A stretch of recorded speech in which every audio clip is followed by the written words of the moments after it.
بسم اللہ الرحمن الرحیم۔ السلام علیکم پیارے دوستو، اسلامک ویڈیو کے لیے ہمارے چینل مہتاب عالم اسلامک وائس کو سبسکرائب کریں۔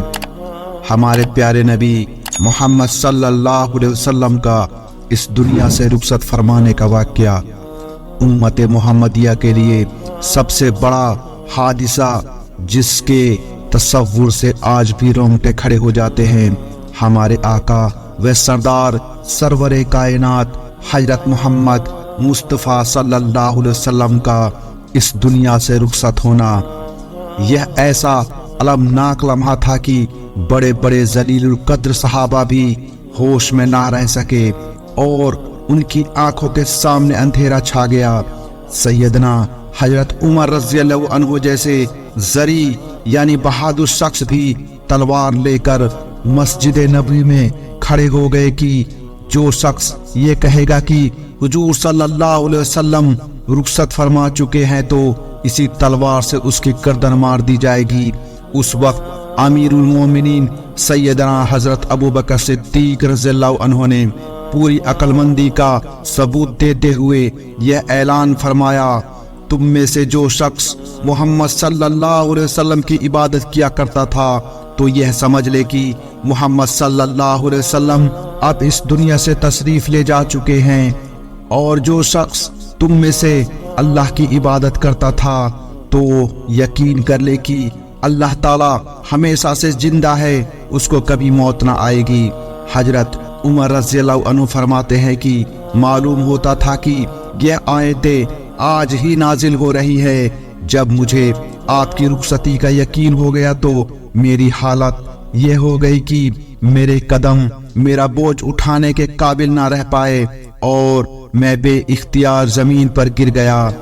شدید مرض الوفات میں جب آپ جماعت سے نماز پڑھانے کے لیے مسجد تشریف نہ لا سکے تو آپ نے تاکید کر کے سیدنا حضرت ابوبکر صدیق رضی اللہ عنہ کو نماز پڑھانے کا حکم فرمایا۔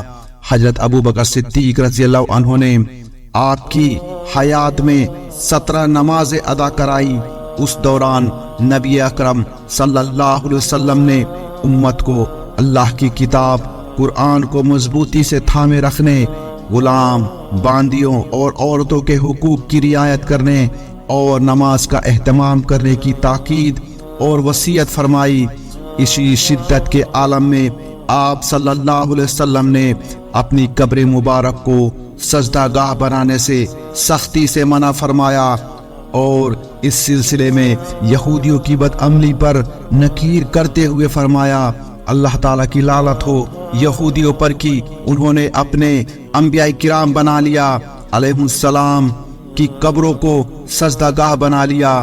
موت کی شدت اور تکلیف پر زیادتی اور بے چینی سے آپ صلی اللہ علیہ وسلم کی زبان مبارک پر یہ دعا جاری رہی، اے اللہ موت کی سختیوں پر میری مدد فرما۔ حضرت عائشہ صدیقہ رضی اللہ عنہا فرماتی ہیں کہ میں اکثر آپ صلی اللہ علیہ وسلم سے یہ بات سنا کرتی تھی کہ کسی نبی کی وفات اس وقت تک نہیں ہوتی جب تک کہ خود اسے دنیا یا آخرت میں رہنے کے بارے میں اس کی رائے معلوم نہ کر لی جائے۔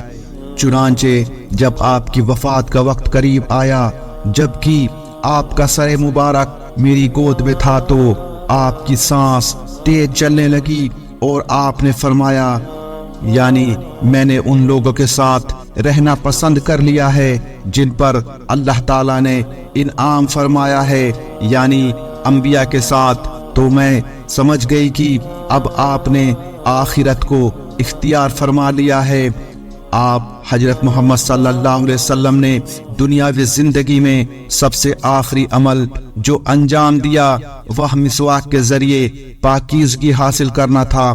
چنانچہ حضرت عائشہ صدیقہ رضی اللہ عنہا فرماتی ہے کہ مرض الوفات میں آپ صلی اللہ علیہ وسلم میری گود میں سر رکھ کر آرام فرما تھے۔ اسی درمیان میں میرے بھائی عبد الرحمن ابن ابی بکر اس حال میں آئے کہ ان کے ہاتھ میں ایک تازہ مسواک تھی جس سے وہ مسواک کر رہے تھے۔ آپ صلی اللہ علیہ وسلم نے اس مسواک کو نظر جما کر دیکھا، جس سے مجھے اندازہ ہو گیا کہ آپ مسواک کرنا چاہتے ہیں، اس لیے میں نے وہ مسواک ان سے لے کر اچھی طرح چبا کر ملائم کر کے آپ صلی اللہ علیہ وسلم کی خدمت میں پیش کی۔ چنانچہ آپ صلی اللہ علیہ وسلم نے نہایت عمدہ طریقے سے مسواک فرمائی، اور ابھی آپ اس سے فارغ ہی ہوئے تھے کہ آپ نے اپنا مبارک ہاتھ یا انگلی آسمان کی طرف فرمائی، اور پھر میری گود میں ہی اس دنیا سے رخصت فرما گئے۔ نبی صلی اللہ علیہ وسلم کی وفات کی خبر سے مدینے میں کوہرام مچ گیا، سچے جانثاروں کا آسرا چلا گیا۔ محبان نبوت کا سب سے بڑا محبوب خود اپنے محبوب یعنی رب العالمین سے ملنے کی سعادت سے بہراور ہو گیا۔ مدینے میں ہر طرف سسکیاں اور آہیں تھی، جن کا اظہار زبان سے کم آنکھوں سے بہنے والے گرم گرم آنسوؤں کے لگاتار بہنے سے زیادہ ہو رہا تھا۔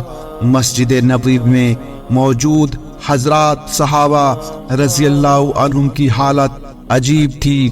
کوئی بھی اس المناک حادثے پر اپنے ہوش میں معلوم نہ ہوتا تھا۔ کسی کی زبان گنگ تھی تو کوئی اپنے آنسوؤں کے سیلاب میں تصویر غم بنا ہوا تھا۔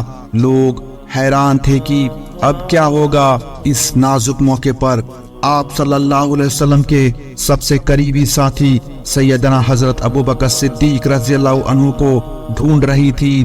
کچھ دیر بعد حضرت ابوبکر صدیق رضی اللہ عنہ بھی نڈھال قدموں سے تشریف لائے۔ پہلے سیدھے حجرہ مبارک میں تشریف لے گئے، جہاں آپ صلی اللہ علیہ وسلم کا جسد خاکی یعنی چادر میں ڈھکا ہوا رکھا تھا۔ حضرت ابوبکر رضی اللہ عنہ نے چادر ہٹائی اور روتے ہوئے پیشانی کو چوم لیا اور فرمایا، میرے ماں باپ آپ پر قربان، اللہ تعالیٰ آپ پر دو موتوں کو جمع نہیں فرمائے گا، اور جو موت آپ کے لیے مقدر تھی وہ آ چکی، یعنی اب دوبارہ آپ تشریف نہیں لائیں گے کہ پھر موت آئے۔ اس کے بعد آپ مسجد میں تشریف لائے اور تسلی دینے والا خطبہ ارشاد فرمایا، جس سے لوگوں کے کچھ ہوش ٹھیک ہوئے اور خلافت، نماز جنازہ اور تدفین کے مراحل انجام دیے گئے۔ 12 ربیع الاول سن 11 ہجری پیر کے دن چاشت کے وقت آپ کی وفات ہوئی۔ پیر کا باقی دن اور منگل کی رات خلافت کے قیام اور بیعت کی تکمیل میں ختم ہوئی۔ منگل کی صبح کو آپ کو غسل دیا گیا، پھر انفرادی طور پر نماز جنازہ پڑھنے کا سلسلہ شروع ہوا، جو پورا دن گزار کر رات تک جاری رہا۔ پھر اس رات ہی میں آپ کی تدفین عمل میں آئی۔ بخاری شریف کی ایک روایت میں ہے کہ آپ صلی اللہ علیہ وسلم کے شدت مرض کے زمانے میں آپ کی سب سے لاڈلی صاحبزادی اہل جنت عورتوں کی سردار سیدنا حضرت فاطمہ رضی اللہ عنہا، جن کو آپ نے پہلے ہی اپنے وفات کی اور پھر اہل بیت میں سے سب سے پہلے ان کے انتقال کی خبر دے دی تھی، حاضر خدمت ہوئی اور آپ کی شدید تکلیف دیکھ کر فرمایا، ہائے میرے والد کی تکلیف۔ تو آپ صلی اللہ علیہ وسلم نے فرمایا، بیٹی آج کے بعد پھر کبھی تمہارے باپ پر کوئی تکلیف نہ ہوگی۔ پھر جب آپ کی وفات ہو گئی تو حضرت فاطمہ رضی اللہ عنہا آخری دیدار کے لیے تشریف لائی اور آپ کے جسم مبارک کے سامنے کھڑے ہو کر ارشاد فرمایا، ہائے میرے پیارے ابا جان، جنہوں نے اپنے رب کی دعوت قبول کر لی، میرے مشفق اور عزیز والد جن کا ٹھکانہ جنت الفردوس میں ہے، اے والد نامدار جن کی وفات پر ہم حضرت جبرائیل علیہ السلام کے سامنے گروا وزاری کر رہے ہیں۔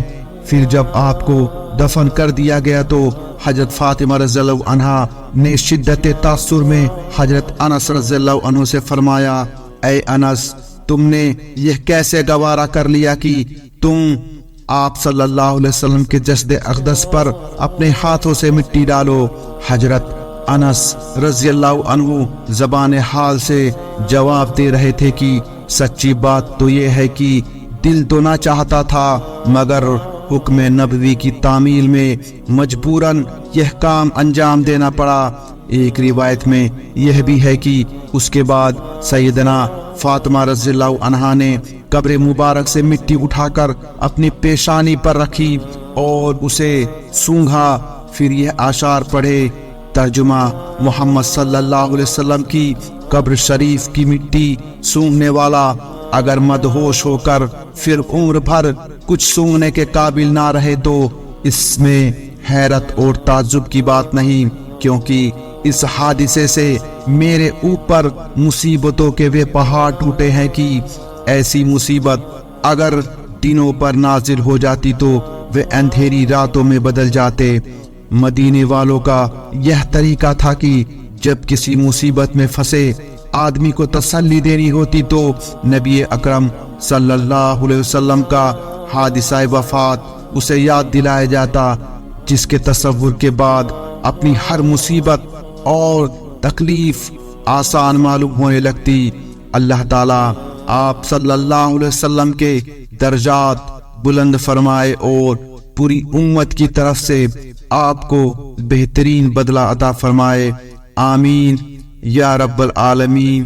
وصلی اللہ علی سیدنا مرسلین سیدنا و مولانا محمد و علی آلہ و اصحاب اجمعین۔